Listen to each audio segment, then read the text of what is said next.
the one thing we all had in common, we were all in the same fucking prison. We all ate the same dinner, lunch, breakfast if you got up to go do it. We all watched the same TV. We all used the same showers. You have to throw your pride out the window. And you have to tell yourself, I'm going to do what I need to do to get this motherfucker off the ground.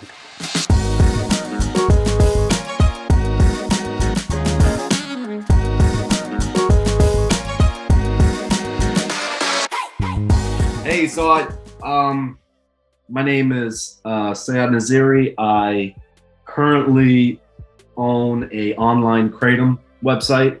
Yep. Been doing that for the past 4 or 5 years. Went super good and then went super bad. And then trying to branch out into retail because that's what the distributors are telling me and saying I'm missing out on the game. I know everything Kratom related, everything website stuff like that. I don't know. I know a little bit of smoke shop stuff and retail, but not as much as I know Kratom. So are you, I know you are, you're importing Kratom. Yeah. What's the brand? Mine is called Hutan Kratom.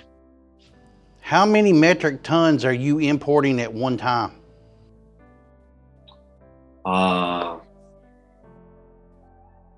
Containers. Okay, so are you packaging it yourself or are you having it packaged? Package it in-house. That's labor intensive. Huh? That's labor intensive. Yeah, very. You got any of your product right there with you? That's the front of, I just have a regular craft bag. So it's just, that's the front of the label. Yeah. And then that's my back label, everything approved by the attorney, all the legal stuff. Let me ask you this. I don't believe in retail for that brand. I mean for Kratom. I believe in wholesale for that. It's so I've tried so many. Yeah, I know what you're gonna say. I got 3 good friends, different parts of the country that do this. And it's so competitive. It's competitive. I've had face-to-face meetings with the biggest distributors in this part of Florida in their office. And he's like, man, he's like, people need to start coming to me saying, I want this in the stores. So once he hears that, then he's like, we can have a better conversation. But till then, either you give me a crazy price. He wanted a very crazy price, or, we just have to wait until you build brand recognition. I know I don't have brand recognition. I do fine locally. I supply smoke shops. I white label for them, whatever they want. Can I ask who you talk to? Who would I talk to? Yeah. Florida Smokes. They're not the biggest. In Tampa, I'm sorry. In Oh, Tampa. okay.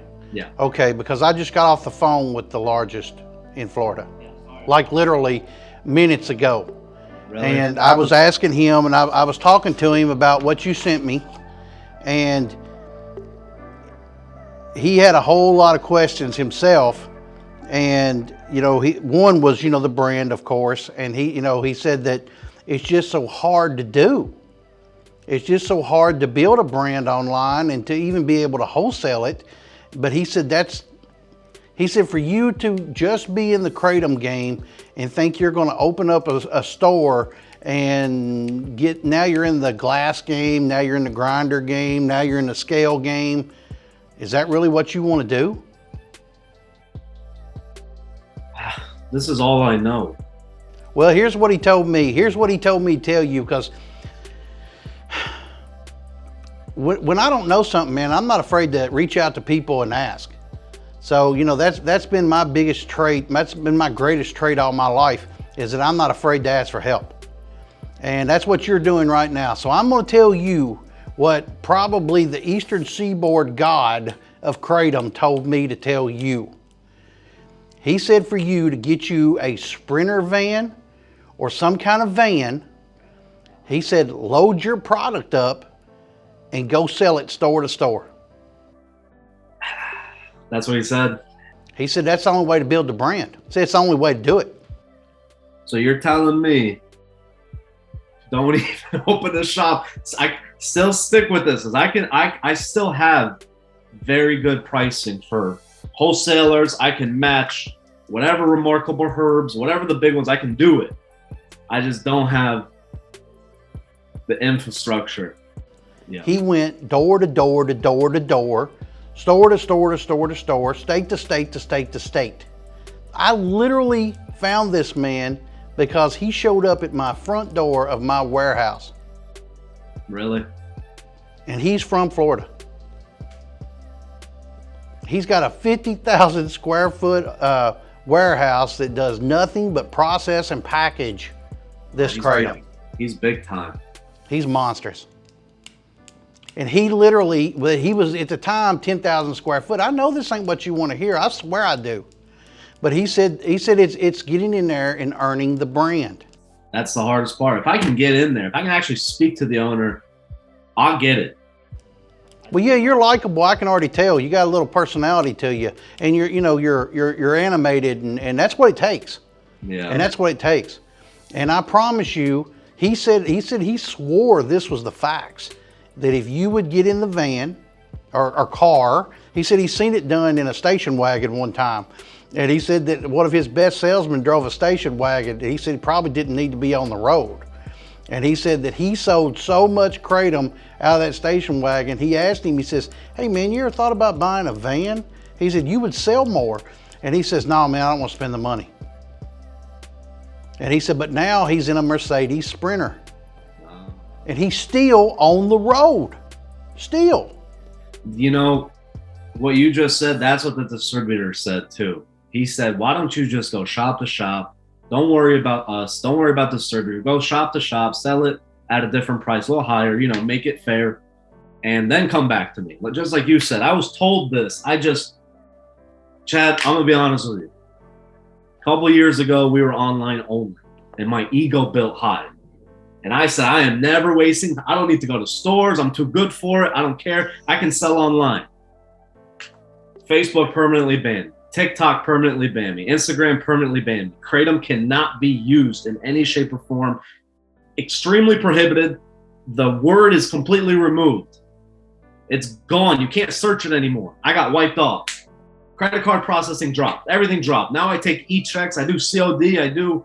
I'll do whatever it takes to get the online sale. But it's so hard. And like you said, maybe I need to restructure, like get the van, go shop to shop. I live in Florida. Hey, at some point, you have to throw your ego out the window. You have to. Listen, man, have you watched very many of my videos? Huh? Have you watched very many of my videos? I've watched almost every single one. Okay, so just understand, I was making $1,000 a week when I was committing crime. And I had to go to prison, set my ass in that fucking prison, and I've never forgot the lesson. But I was sitting in there with people who were making $1 million a month in cocaine sales. Wow. And I was sitting in there with them. And the one thing we all had in common, we were all in the same fucking prison. We all ate the same dinner, lunch, breakfast if you got up to go do it. We all watched the same TV. We all used the same showers. You have to throw your pride out the window. And you have to tell yourself, I'm going to do what I need to do to get this motherfucker off the ground. Now I'm pretty blunt, man. I hope that don't offend you, but I'm a blunt dude. I've been hit in the mouth so many times that I have to just tell you the facts, and this is not what you want to hear. You want me to come up with something magical, but it's really very simple. You throw your ego out the window. You put you on a t-shirt, not with your brand on it. You're Joe Average. You get your business cards, your flyers, your everything made so that you can talk to the owner. And you don't call him, you show up. Yeah. And you meet with him. Hey, and just tell him, man, say, listen, I'm not asking you to buy $10,000. I'm asking you to give me a starter order and help me out. Yeah. And that's all you do. And most of us in this industry, man, want to help you. I did not build my friend's business, but I was his first large customer. And I still talk to him every single week.